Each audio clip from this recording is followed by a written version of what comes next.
Welcome everybody, and thank you for joining today's webinar, 3 Ways to Build Extraordinary Brands in Digital, from Tactics to Strategy. If we haven't met before, my name's Andrea Martens and I'm the CEO here at ADMA. As the principal industry body for data-driven marketing in Australia, ADMA's mission is to guide marketers in navigating that ever-changing marketing landscape. In the next hour together, we'll be exploring how to embrace digital as a comprehensive strategy to enhance the customer experience as opposed to siloed digital touchpoints. In a moment, I'm going to introduce our guest experts. But before I do, I wanted to let you know that at the end of the webinar, for those of you who will still be with us online, we're going to be sharing a worksheet with you to help you put into practice what you've learned today, and as a thank you for attending. We'll also take questions towards the end, so feel free to put your questions into the chat box on the right-hand side of your screen at any time. So we've got a lot to cover in the next hour, so let's introduce our experts. Firstly, we're excited to be joined by Susan Coghill, CMO at Tourism Australia, and someone who we're also very proud to have as one of ADMA's advisory board members. She is also a guest lecturer on our flagship Digital Marketing Certificate course. And we're also joined by Simone Blakers, a customer experience consultant and founder at Liquid CX. Simone is also the course instructor for ADMA's Digital Marketing Certificate. Simone is a self-proclaimed geek at heart and an expert when it comes to marrying digital and marketing. So thank you both for joining us today. Thanks, Andrea. I mentioned both Susan and Simone are instructors on the ADMA's Digital Marketing Certificate. I'll be sharing a little more about this at the end of those who want to delve a little bit further into the world of digital marketing. But with that, let's get started. So, Simone, let's come to you first. Our focus today is how to build extraordinary brands in digital. It's a big question. Can we start with a pulse check first? How are most businesses approaching digital today? Being a course lecturer, I have the wonderful opportunity to be exposed to many different businesses. And in my observation, most businesses are focusing their digital marketing efforts on tactical performance goals, including things like, conversion advertising and things like that. And that's great because digital is great for that. But a lot of businesses are missing a trick in how they can use digital to build their brand. We're seeing a lot of digital channels being siloed. So you might have, say a search team who've got a great insight around what your target audience are looking for, but that's siloed from your traditional brand team. And they're missing the richness out of what can come from that omni-channel approach. And an example that Susan and I were just talking about was this work that Westpac did not that long ago. And it's a TV campaign that was focused on divorce. Now, when the Brew and Transfer looked at that in silo as a TV campaign, it didn't make a lot of sense. But if you take a step back and think about it as an omni-channel strategy, what we actually learn is that this campaign started from the insight that the search keywords around managing your finances during divorce were the top traffic drivers to their website. And then this unlocked the ability to create tools and digital content, and then that emotive video storytelling that then rose up into TV. And from my perspective, I'd love to see more brands actually taking that strategic omni-channel approach. Yeah. Fantastic. Susan, your thoughts in terms of what you're seeing and hearing in the market in terms of approach? Yeah, sure. It is a very broad question as well as a big question, Andrea. Certainly, I think the spectrum of businesses run from sort of long established legacy brands who've had the digital transformation of their business certainly sped up by the pandemic. And some of them have gotten even more insightful and more creative. I think that Westpac example is such a lovely one. To pure play online businesses that are increasingly understanding the power of brand and storytelling to accelerate their growth. And I think the businesses that are doing it really well are those ones that see digital as something beyond just a marketing function, but as an organizational function that really does enable all aspects of that consumer experience. I think it's those businesses also that understand that brand is much more than an anthemic 60-second TVC. It is the promise that you make to your customers and how that is reconciled then with the lived experience of your customers. And it's the brands that apply the principles of great marketing, the fundamentals of great communications through the digital channel who are getting it right. And again, just to pick up on what I said before, it isn't just about brand TVCs, and we really need to kind of break that sort of cliche of what brand means and how brand gets executed. And an Australian brand that I love that I think gets it right all the time is Mecca Cosmetica. They don't do brand campaigns per se, but boy, their in-store experience, their content, that online shopping experience, coupled with amazing product, of course, has really helped them build an amazing brand. And I would argue, as emotive for its customer as any other. A great global example, of course, would be, I can't help it, as a former agency person working on Apple, they have perfected the art of brand storytelling over the years. I mean, they have the sort of the original brand anthem spot in Here's to the Crazy Ones.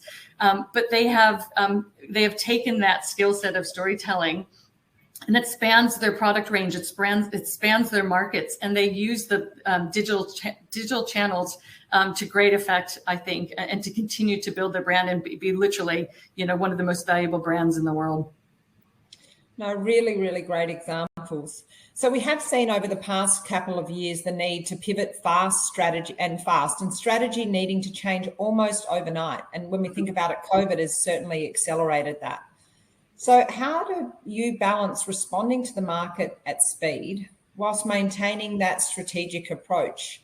Yeah. Susan, I'd love your perspective on that from your Tourism Australia experience. Yeah, sure. I mean, boy, I feel like no industry has had to pivot more than travel and tourism, in the past couple of years. But I would also say that in times of rapid change, it's more important than ever to make sure that you've got a strong understanding of your brand and the role it plays in your customers' lives. If you are clear on those principles, then you're able to evolve your strategy and address whatever challenges you may face. Again, I as a very big believer in brand marketing, doing your homework up front, I think is fundamental to everything that you do. And I would normally say that your strategy has to be set for the long term, whilst your tactics would be the things that change to address challenges or take advantage of opportunities. But again, nobody has learned more than me the need to be strategically nimble as we go. But we are able to do that at Tourism Australia, both in our domestic marketing work as well as our global work. But we can do that because we have a very strong set of brand principles, and they are built off a very well understood sense of purpose for everything that we do as an organization. And once you have those building blocks in place, you are able to be responsive. No, and that, I think that's certainly been brought to life with the work that's been delivered to the market. Oh, thank you. Simone, any additions from you? Yeah, I think having that strategic grounding is so critical, and being able to consider how you might budget accordingly is something as well, because the pace of change that we're recognizing in this question is a reality for every marketer. So in the course, we talk a lot about 70-20-10 budgeting, where we're encouraging that budget technique of using 10% of your budget for innovation. And that acceptance that you can fail fast on that 10%, you don't have to worry about it impacting your results, because you've got 70% of your budget attributed to that reliable, forecastable activity. And you can still test and learn with that other 20%. Now, depending on the type of business, of course, like, working with a Google, their innovation is in their heart. So obviously they do a very different approach where they have like zero-based budgeting cycles. So they can shift their budget and be very agile as they see worthy innovations and get investment behind it. So even thinking strategically about how you do that investment planning can be of help. So we've talked a lot about strategic, not tactical approach. So one of the challenges that many organisations face is the silos and the digital silos. Simone, do you have a view on how an organisation can help stop those digital silos to really enable that more holistic approach and more holistic thinking? Yeah, it's an interesting one, because let's maybe not call them silos deliberately, but often they're channel specialisms. So you might have a social media team, you might have a search team, you might have an email team. And the challenge is that when planning, these teams are great at identifying how to optimize the channel, but the challenge is that they often miss that bigger picture because they don't have exposure to all the other context that's going on. So in the course, we talk about that bottom-up strength of optimizing, but we talk about top-down planning as well. And ultimately, exactly as Susan said, the strategic anchor should be the customer and how you want them to experience your brand throughout that whole journey. And when we get that right, brands like Disneyland, they're the masters of this, using their website to pre-plan the trip, using the Magic Band to then have a cashless experience when you're in the actual Legoland environment, integrating with an app so that it prompts you and says, hey, it's almost lunchtime. You're 10 minutes away from that restaurant that you favorited.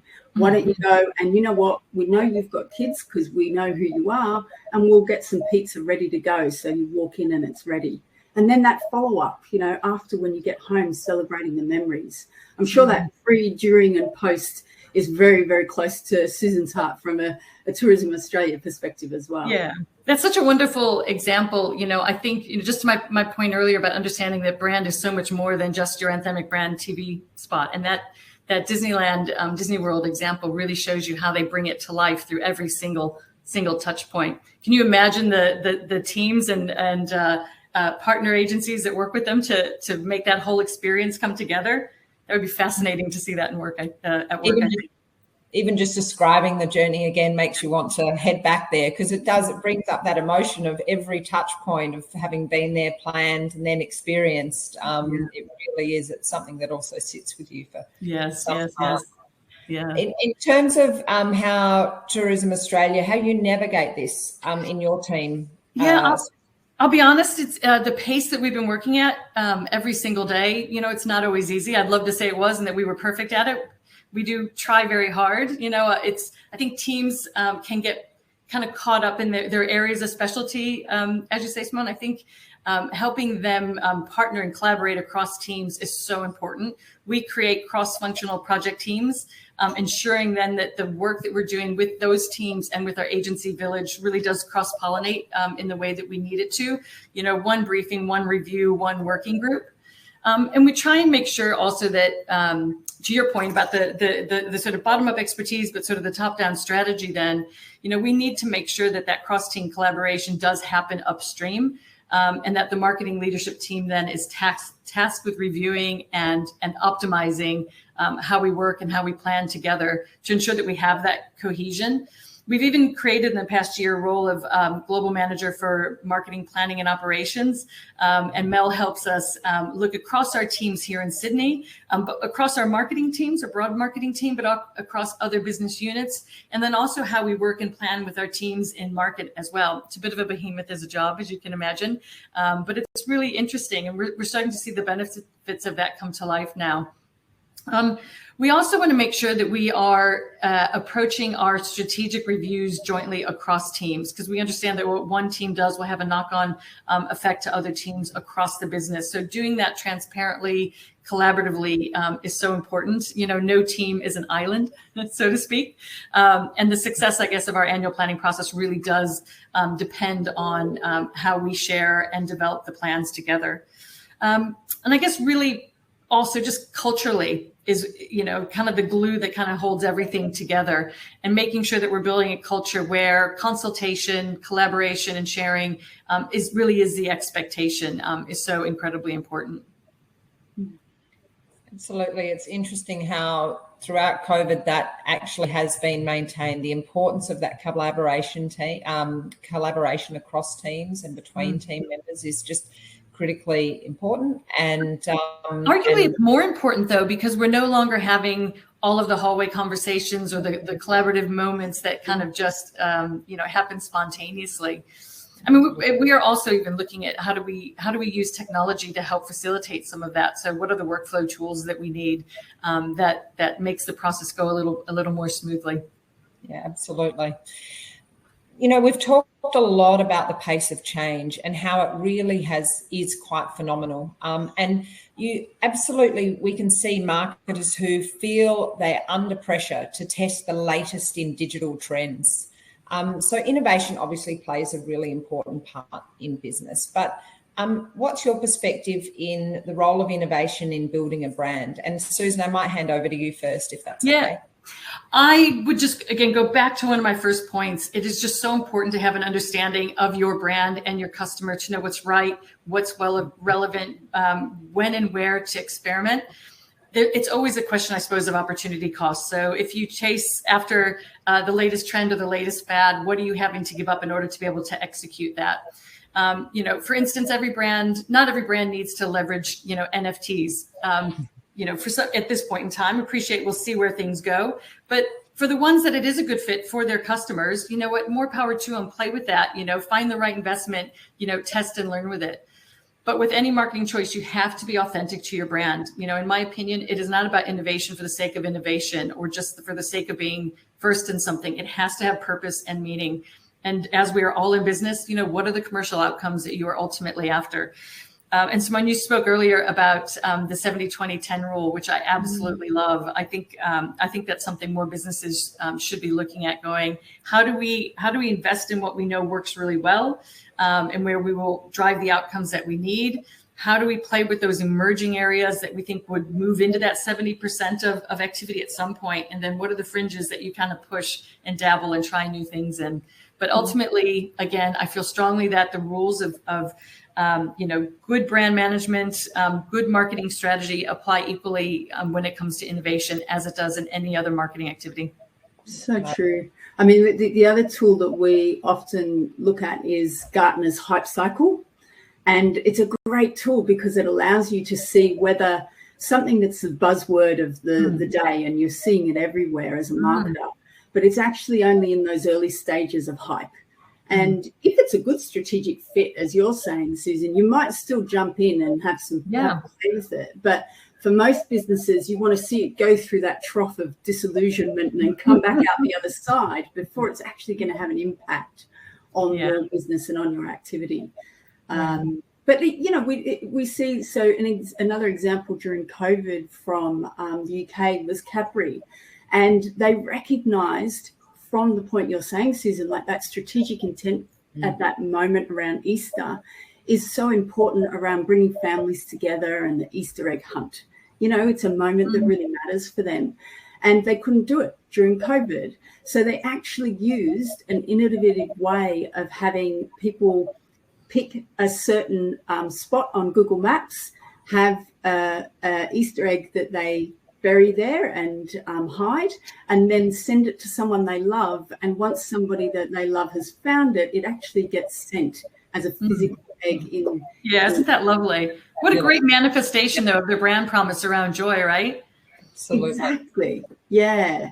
So I think innovation can play a real role if it has that strategic anchor, and can create some real magic for the brand. That the other one, Susan, I'm sure you've seen as well, is that British Airways one, where they had that big outdoor billboard in Piccadilly Circus, and as their planes went over, the little child got up and pointed to the planes. That's just magic. Lovely, right? Really lovely. Yeah, the opportunity. That's a great example of.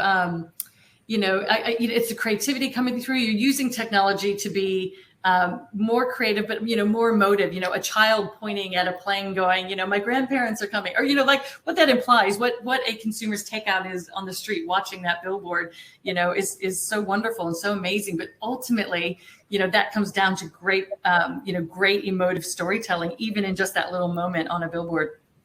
Absolutely.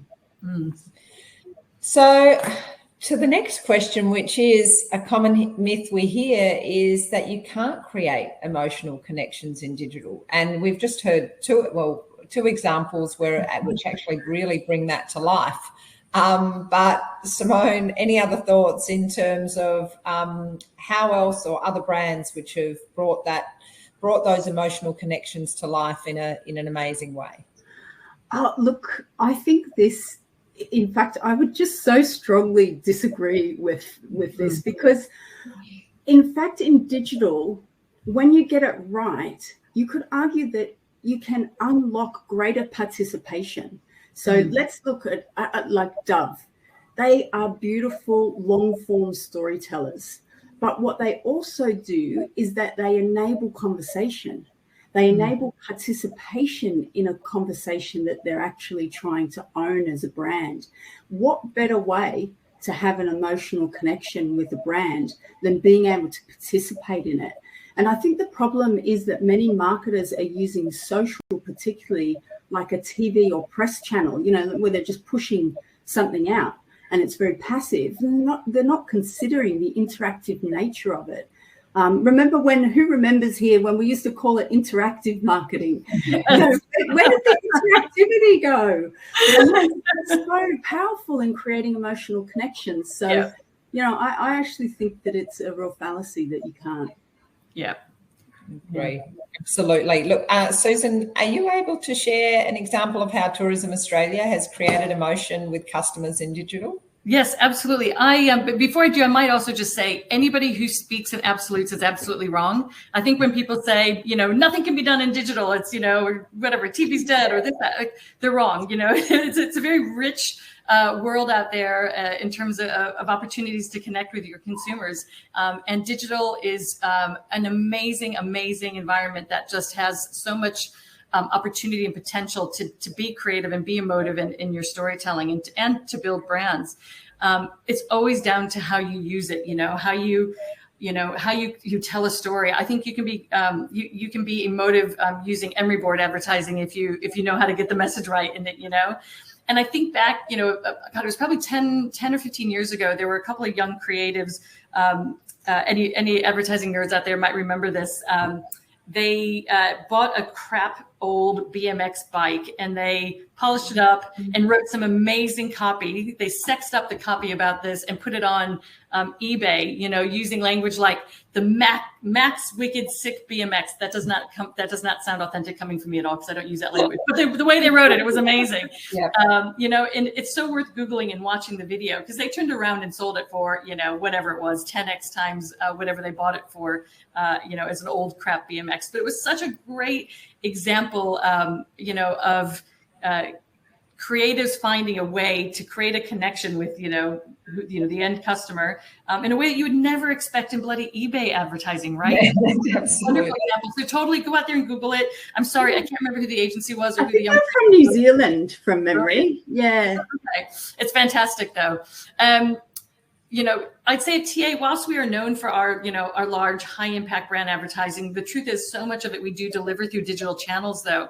And if you think back to the Dundee Super Bowl campaign, everybody remembers it as the Super Bowl campaign, the spot in the big game, but in fact, so much of what we did was leveraging the online space, and we had to build excitement and anticipation. We seeded the teasers and the movie trailers with fan groups online, and we strongly leveraged, social media in the lead up to the big game. And to be honest, I really credit, the seeding of that creative and the messaging for building that online traction that drove the great anticipation for the spot in the big game.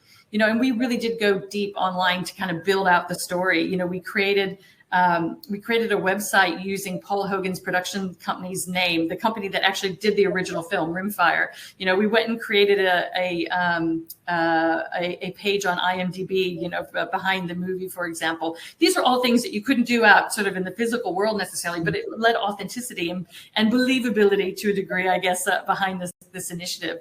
But also importantly, we followed up all of that attention driving brand activity behind the Super Bowl spot, with very clever mid-funnel content and advertising to help Americans at the time plan their best Australian holiday. We were able to partner with our airlines and with our distribution partners to make sure that we were serving up relevant offers to them as well, because you need to make sure that you're capitalizing and converting on that desire that you've created through your brand marketing, regardless of the channel. And even through the pandemic, we really leaned into digital as a channel for keeping our fans around the world dreaming of the next Australian holiday. We had Live from Oz, which is 48 hours of live streaming of great tourism content across Australia. We did our 8D films, which were beautiful audio immersive content, kind of categorized by the wonderful colors of Australia. It was just, it was a moment in time, I think, where we really leaned into and leveraged the best of the digital channel for wonderful brand storytelling. Yeah, no, incredible. And just allowing those people who, across the world were stuck inside to be able to escape mentally as well, and dream about where they can come back to is a fantastic thing. So we need to make sure that we're going to address the big question that we're here to answer, the 3 ways to build extraordinary brands in digital. So we've covered many aspects of this, but if you had to sum up your insights in 3 ways, what would they be? And Simone, I'll come to you first. Okay, so I think for me, the 3 are emotion, customer experience, and digital innovation. So from an emotion perspective, we've talked a bit about using video as a great way to bring emotion to the forefront in storytelling. But I think there is this opportunity, as I touched on earlier, of getting that interactivity back. And, the nature of digital, of being able to have more conversational marketing. And that could be that they've shown an interest in something and then we're following through with something else. As Susan was saying, that mid-funnel stuff, it doesn't necessarily have to be all about, responding to comments on a social media post. It's just that two-way side of things and following through that conversational nature. And for me, that can build a lot of emotion because it shows that you're there with them at the right time. And when we look at the second one being that CX, it is really anchored in the customer is your strategic anchor. And building brand experiences, whether you're going from, those big native content plays through to something that's about your mandatory emails that are going out, even in those touch points, we want to make sure that we are expressing how the brand wants to be experienced at every stage of the journey. And then the last one for me is definitely using digital innovation to create those moments of magic. And sometimes they're the things that give you this threefold out of your digital investment, because it could get picked up from a PR perspective. It gets something that drives a lot of word of mouth. So these moments of magic through digital innovation, I think, is still really important in building brands. Amazing. Thank you. Susan? I am going to sound a little bit like a broken record, and I'm going to just reinforce what we spoke about before. I believe in frequency and repetition to land my message. But again, I think my advice is to always apply the fundamentals of brand planning and communications, regardless of the channel that you're using. As with any marketing at all, and same is true, of course, with digital. First, have that strong understanding of your brand and the role it plays in your consumers' lives, and remain true to that. Don't change who you are just because you're using digital channels or you're trying to drive innovation. Be true to who you are. My second point would be about really understanding your customer's journey to know which digital touch points, or any channel for that matter, matter most to your customer, to know their wants and needs when using that channel, and to know how to, how best to turn it up, how to dial your brand experience in that particular touch point. And then lastly, Simone, you touched on emotion. Make the person feel something. It doesn't have to be a beautiful traditional brand ad. It just needs to be something that pulls a person in, that gets them to pay attention. I think marketing activity, regardless of where you see it or where you experience it, it can be so easily ignored or forgotten. So creating that emotional response is a way of making sure that people see your message and they recall your message, at that point of purchase. Fantastic. So everything we've talked about today is dependent on having the right digital marketing expertise within your teams. So upskilling and building capability is so critical as part of this. Susan, how does Tourism Australia go about upskilling and continually upskilling? Well, the right answer to this is obviously providing access to the great training to our staff to upskill themselves with ADMA. So everybody should sign up for the digital marketing course. But look, for us also at TA, it also starts with a combination of bringing in the right people and training training up those people across my team also, within their role, but also more broadly as well. I mean, again, digital is much more than a pure marketing function. So make sure that we, are leveraging the training that we can across the business, within marketing and across other units that we work so closely with as well. And I also believe in giving people the opportunity to train outside their area of specialty. So example would be when ADMA offered the Ritson brand training course, for example. I made sure that, a wide range of my team signed up for that, not just the brand team. I wanted to make sure that our digital experts had an opportunity to be well-versed in brand, as well as honing their technical skills. But equally, again, I want to make sure that my broader marketing team is also tapping into those really highly necessary, mandatory foundational digital skills as well, because digital is not a silo. It touches everything every single one of my teams do. So yeah, cross-pollination, cross-training. And then also lastly, I would just add the importance of training together. I think sending cohorts of your team together through courses helps them have a common understanding, a common language, and a consistent foundation to build on. Absolutely. Really, really great insights. Simone, what advice do you offer your clients to stay up to date? One of the things that I think has been so interesting for me, having built a career over 25 years, I'm not a digital native. I didn't, when I started, it was about fax marketing and direct mail, I'm not a digital native, but I think the biggest advice I can give is don't be afraid of it.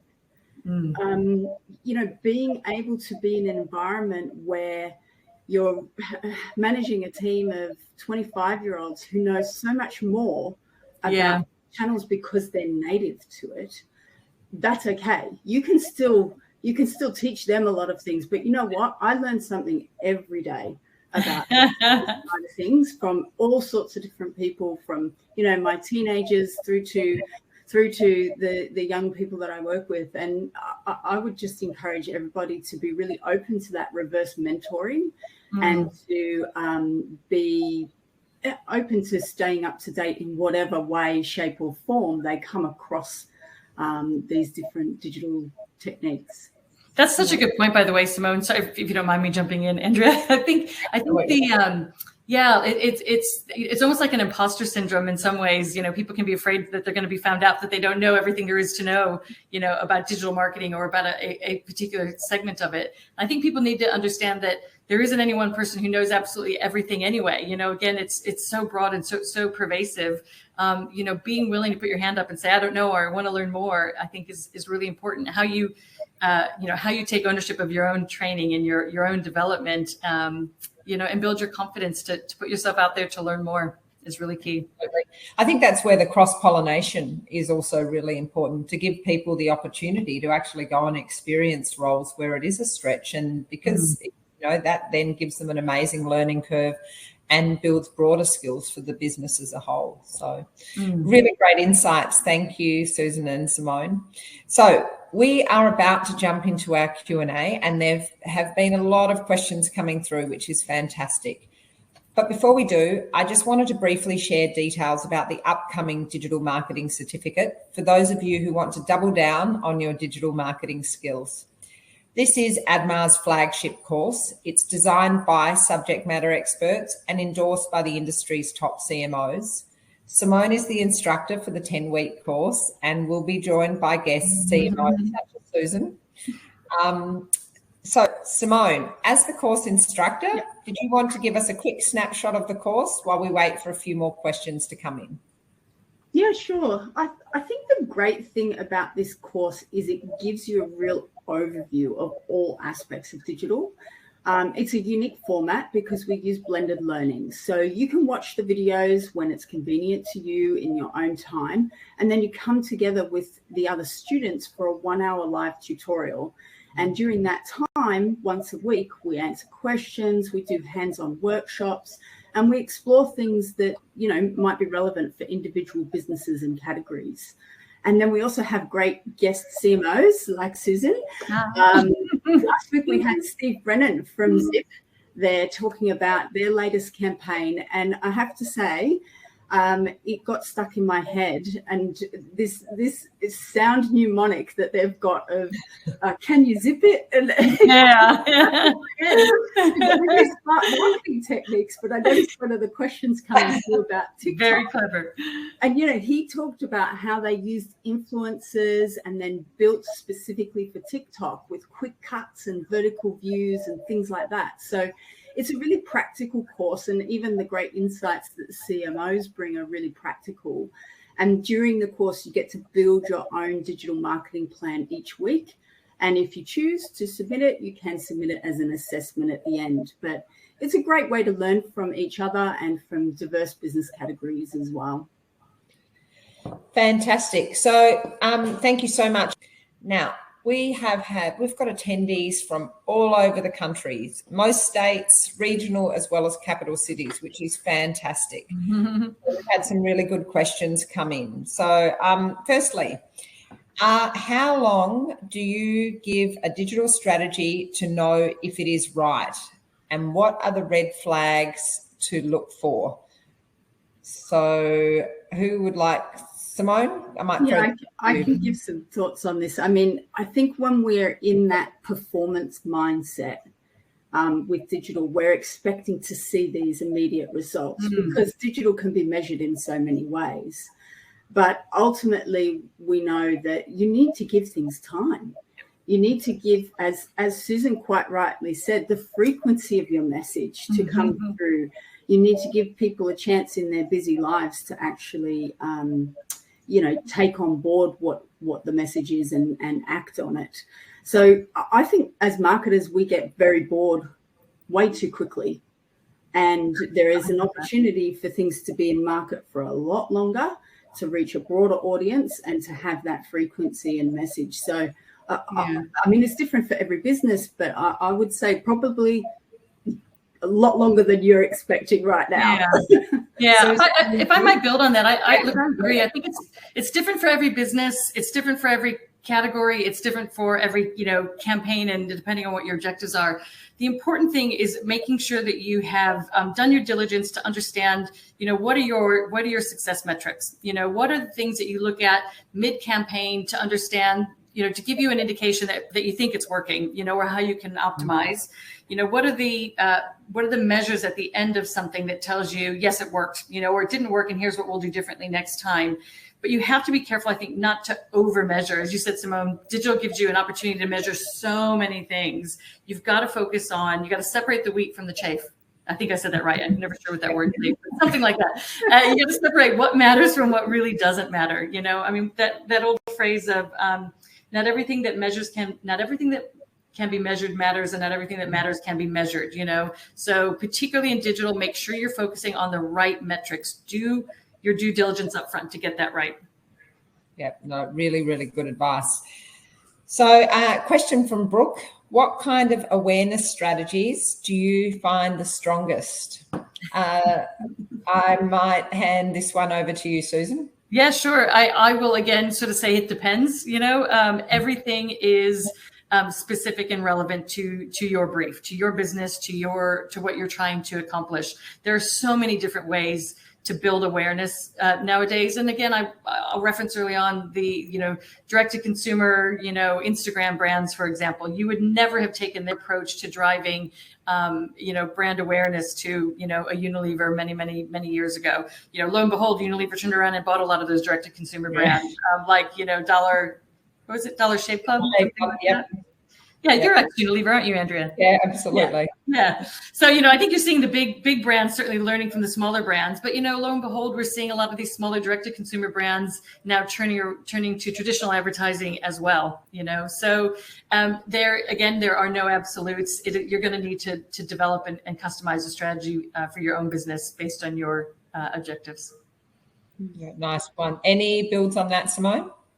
Probably just a little snippet from, when you're talking to Meta at Facebook, the world is changing for them. And a lot of people rely so much on social, but they're thinking that they can do really highly targeted things. And ultimately, they will be the first to tell you, keep it broad. Yes. Drive awareness by driving broader reach. and reaching broader number of people. And I think sometimes in digital, because we can and we've got the data, we sometimes shouldn't. We do need to keep it broad. So next question, can you talk a little bit about the importance of MarTech in supporting the customer journey? What is most important, especially for companies that are still building these capabilities? I might throw this one to you, Simone. Yeah.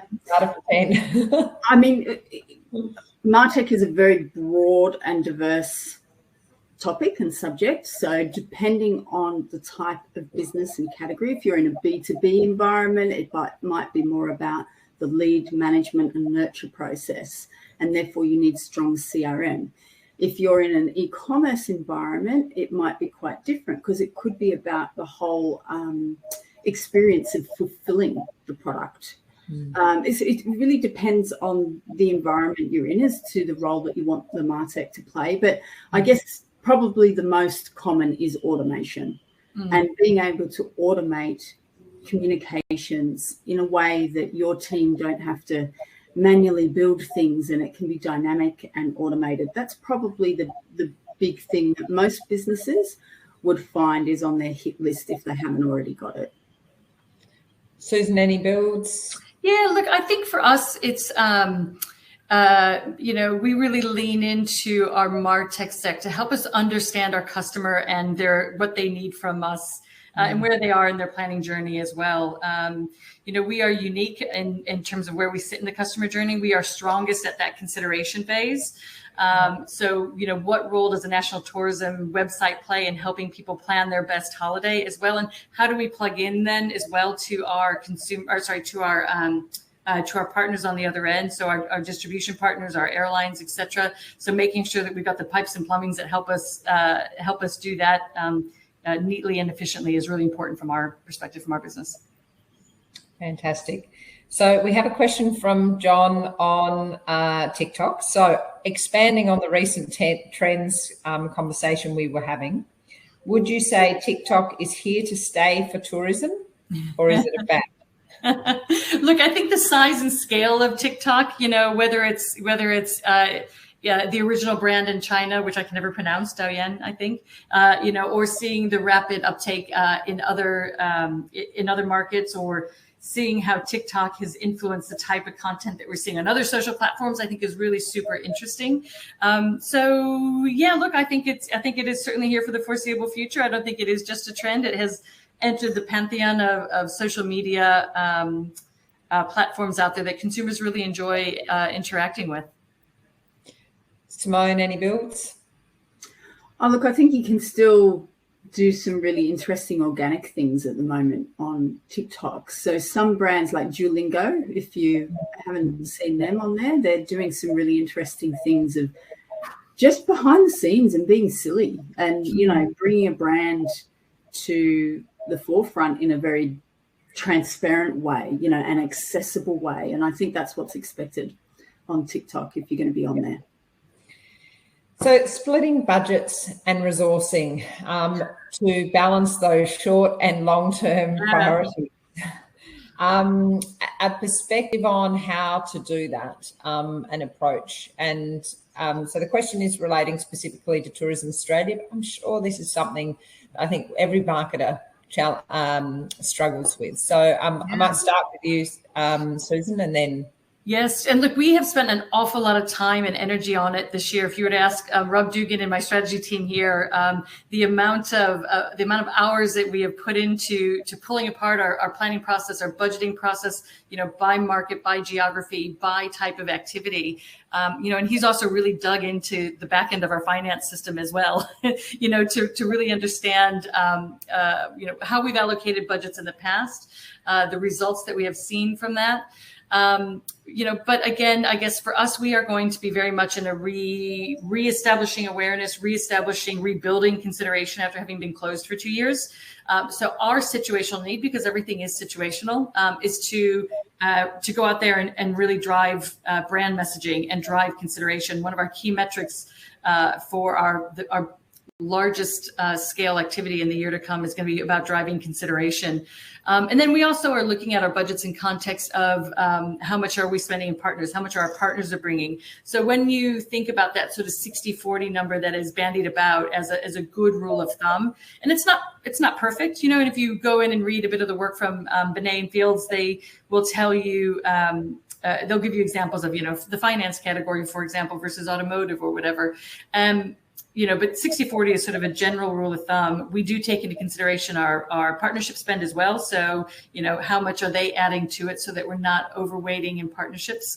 But we will definitely be investing in brand in the year ahead. Nice. Any builds on that, Simone?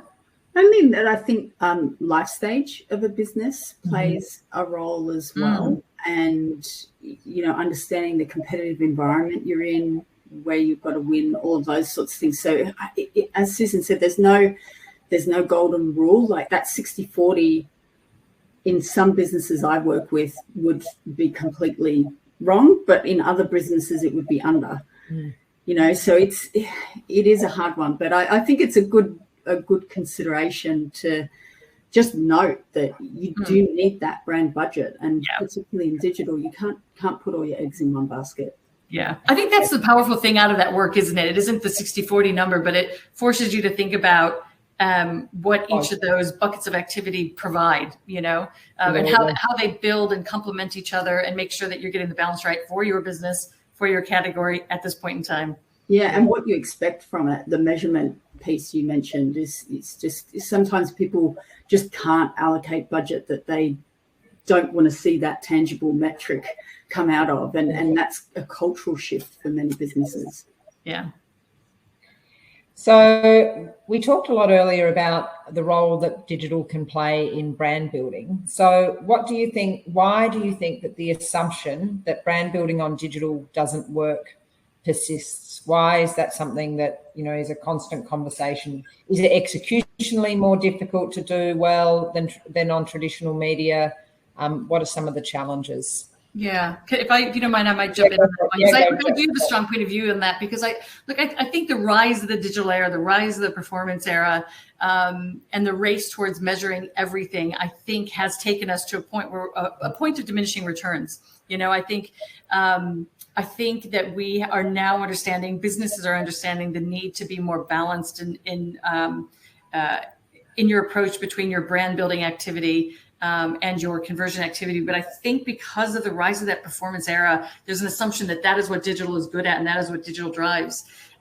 In actual fact, you know, there are so many different ways to build your brand online now.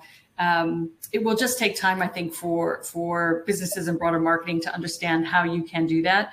I know that there's a really great tech analyst, Benedict Evans, that I follow, and he had a slide in his big presentation last year around the rise of digital, kind of going from just chasing the best deal to actually, you know, helping inform and curate and find best options as opposed to cheapest options. And he's done a bit of analysis on Google search terms over the past 15 or 20 years or so. And it's really starting to show that you know, digital is moving into a new place, I think, and the opportunity for it to leverage it as a brand building platform if done properly. Absolutely. Simone, any builds? Oh, I think there is a lot of historic structural restrictions around this. You know, teams have been structured above the line, below the line, you know, those kind of things where you had people that started to develop these skill sets that were in a different team. But actually now, as Susan, you're saying, like everybody in your team is digital. So we've still got some of this historic structure, I think, that handcuffs us. Yeah, that's a good perspective. Simone, one for you. Is the digital marketing certificate more so for digital marketing specialists or for marketing generalists? It's usually marketing generalists, but sometimes we get a specialist in who only knows, like, say, search. And they're great to have in the mix because, you know, they bring a very deep perspective. But the course is designed to have that generalist view.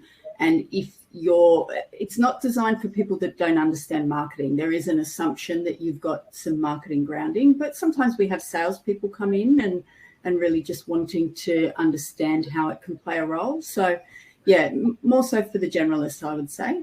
Yeah, no, that's a good, and we talked earlier around that cross-pollination, and great if you've got someone who's really deep on a topic such as search, to then be able to get that breadth of understanding as well, to be able to put themselves into a broader perspective for the business. Absolutely. Susan, you mentioned the new operations and planning role that you have in the Tourism Australia team. So what were the challenges in introducing this role, and what benefits have you seen so far? Honestly, there were no challenges in implementing it. Everybody really wanted it. I think there was an understanding that the way that we operated was evolving and changing, that we needed to cross-pollinate again, collaborate a lot better. And I think it was a very welcome addition to my team. One of the first things she did was champion a working group, a cross-functional working group, to really pull apart what we do and how we do it and how we can improve it. There's a lot of sort of, legacy and baggage, which sounds really negative. I don't mean that. It's maybe habits is a better way to kind of put it, that have been built up over years on how we do things. And we hadn't really interrogated how we could do things better. So yeah, Mel really helped champion the process of reviewing, our own internal workflows. And then she's been the one also leading the bringing on the workflow tool as well. And then also fundamentally, because, whilst digital connects everything, so does money as well. So she's also helping me in the back end. Excuse me. She's also helping me on the back end look at how we allocate money and make sure that we are measuring the outcomes appropriately. Yeah, fantastic. And she's a godsend, by the way. Efficiency and effectiveness that then gives to the team and to the plans, yes. I'm sure will unlock a lot. Yes. So another Tourism Australia question. How do you get buy-in from external stakeholders like state DMOs to plan and launch digital marketing? Yep. Do you take the lead, or is it more collaborative? So for anybody who's not in the tourism industry, a DMO, destination marketing organization, or STOs, we call them, state tourism marketing organizations, we work really, really closely with our state counterparts. Australia has a very well-developed and robust tourism marketing sort of infrastructure, and we have to be kind of in lockstep with each other. It's been interesting in the past couple of years because traditionally we have been focused on international visitation, and we've been, marketing overseas. When the bushfires happened and the pandemic happened, we were given a remit to help drive domestic tourism, augmenting what the states were doing. But it was more important than ever then that we were in constant contact with each other, that we were developing joint plans. We've got we have a joint digital and technology working group across all the state tourism bodies as well, to make sure that we are, building our back ends, that we're building, again, the pipes and plumbings that mean that we can work together and share data and information as is appropriate across campaigns and ongoing. So yeah, look, really close collaboration with our state partners is incredibly important.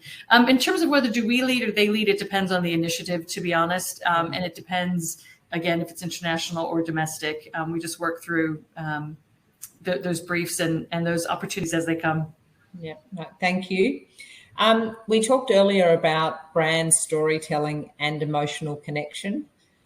Is that really applicable to B2B marketing? And Simone, I'm going to hand this one to you.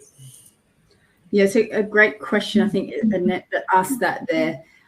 When we talk about segmentation and unlocking insights from a B2B perspective in context of account-based marketing and things like that, we actually encourage people to do the same techniques of personas and everything, but thinking about the decision makers, thinking about what their drivers are. Mm-hmm. And their drivers might not be, the Dove storytelling heartstrings, but it might be how you help me advance in my career. It might be how you make me a hero in my own job, depending on the particular drivers. So I think when we consider emotion and leveraging it, it's not necessarily just, the heartstrings and the tears and that side of thing. And emotion can be lots of different types of emotion, joy and desire and, all sorts of things. So I would say definitely does play a role within B2B, but it's just a different context and different outcomes. I think ultimately with B2B, I guess you just have to remember they're humans at the end of the day as well. And if you can make them feel something, they're more likely to remember you, which makes, you know, your brand more likely to be chosen at the time of purchase. Yeah, it's basic human understanding, I think. And also the other thing is I think a lot of B2B brands don't do that. They think they have to be super rational and they have to be super business-like. And if you can unlock the right emotion, you will stand out that much more, you know, than your competition. So really think about that as a differentiator. You know, it's an opportunity to zig, you know, when other people are zagging. I think I said that right. Nice. Thank you both so much for all of your insights, and to all of you for taking the time to invest in your own learning that have joined us from all over the country, and the fantastic questions that have come in. Now, as promised at the beginning, we will be sharing a worksheet to help you continue building extraordinary brands through digital channels. And this is going to be delivered to your email inbox shortly. And you can stay connected with us via our ADMA social channels and be kept in the loop for future ADMA events. So thank you again. And thank you again, Susan and Simone. And I hope to see you all soon. Thank you, Andrea. Bye. Bye. Thank you. Bye.